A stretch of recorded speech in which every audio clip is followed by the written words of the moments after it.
నమస్కారం. నేను మీ doctor చిన్నమై లంజిరెడ్డిని. Graduates సమస్యల పరిష్కారానికి మీ గొంతుకనే వస్తున్నాను. మీ మద్దతు నాకు అందించి నా అభ్యర్థిత్వాన్ని బలపరిచి మొదటి ప్రాధాన్యత ఓటు వేసి గెలిపించాలని ప్రార్థిస్తున్నాను. భారత్ మాతాకి జై. అంటే ఈసారైనా మరి అసెంబ్లీకి వస్తారో లేదో మనకు తెలియదు, కానీ మన కేసీఆర్ గారు ఫామ్ హౌస్ నుంచి మాట్లాడిన మాటలు ఏ విధంగా చూస్తారు? అంటే మనతో మనం కొడితే దెబ్బ మామూలుగా ఉండదు అనడం, దీన్ని ఏంటి అసలు ఏంటంటే ఎవరైనా టార్గెట్ చేస్తున్నాడు ఆయన, లేకపోతే ఏంటి అనేది? లోకల్ బాడీస్ టార్గెట్ చేస్తున్నాడు ఆయన. అంతే. అంతకుముందు మీకు జ్ఞాపకం ఉంటే మొత్తం బస్సు యాత్ర వేసుకొని ఎంపీ అప్పుడు తిరిగి ఆయన చాలా అంచనా వేశాడు.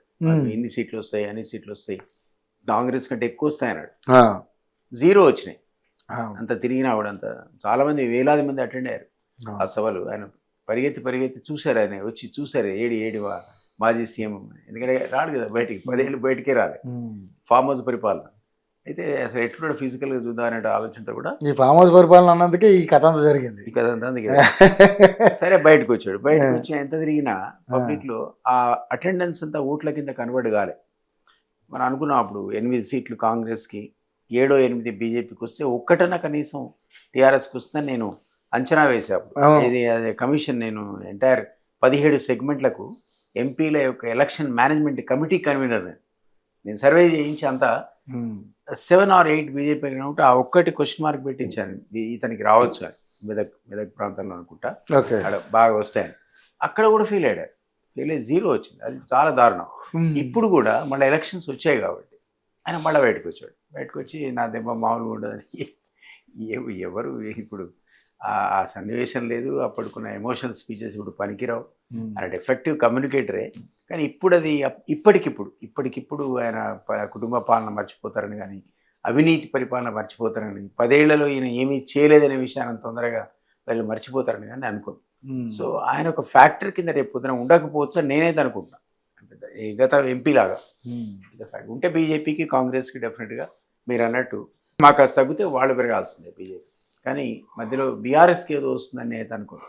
కాసగుసో 2% ఓటు శాతం పెరిగితే పెరగచ్చు, కానీ దానివల్ల వాళ్ళు గణనీయంగా గెలుచుకునే సీట్లు అయితే ఖచ్చితంగా ఉండవంటారు. కేసీఆర్ ప్రభావం అనేది గతంలో లాగా ఇప్పుడు లేదంటారా? కానీ వస్తున్న వ్యతిరేకత అంతా చూసి వాళ్ళు అడ్వాంటేజ్ తీసుకుంటారు. మీరే అన్నారు కదా వ్యతిరేకత, నేను కూడా అన్నా కాసగుసో వ్యతిరేకత ఉన్న మాట వాస్తవమే. ఆలస్యమైంది కాబట్టి ఆశించిన పద్ధతిలో పథకాలు ఇంప్లిమెంటేషన్. కానీ రేవంత్ రెడ్డి కంటే కేసీఆర్ బెటర్ అని తప్పు అంటున్నాయి.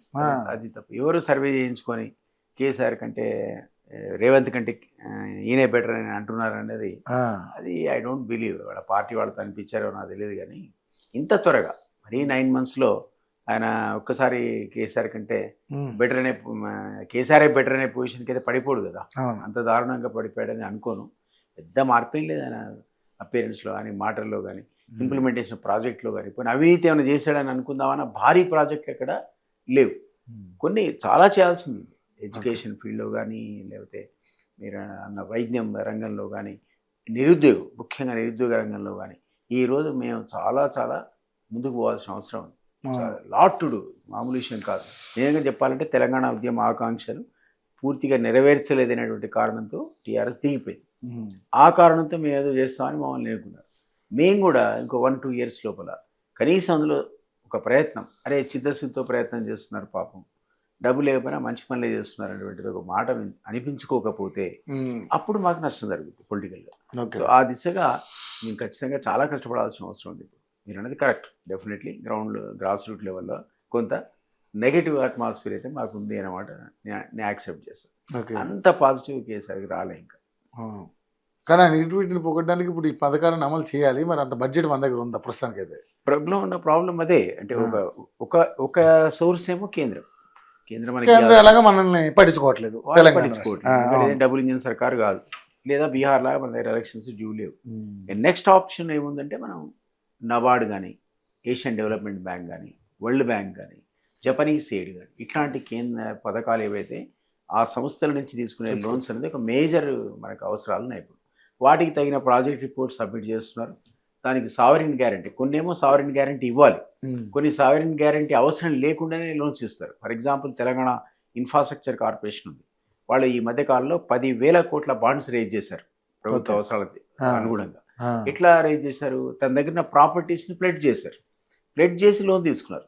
అట్లా ప్లెడ్జ్ తీసుకున్న లోన్ మీకు ఎఫ్ఆర్బిఎం లిమిట్లోకి రాదు.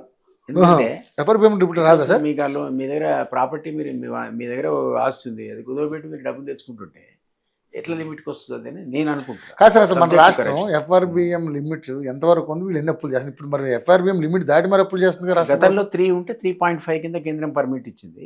ఆ పర్మిషన్ ద్వారా కొంత అదనపుగా మళ్ళీ ఒక 20-25 crores అప్పు చేసుకోవడానికి వీళ్ళకి వెసులుబాటు కలిగింది.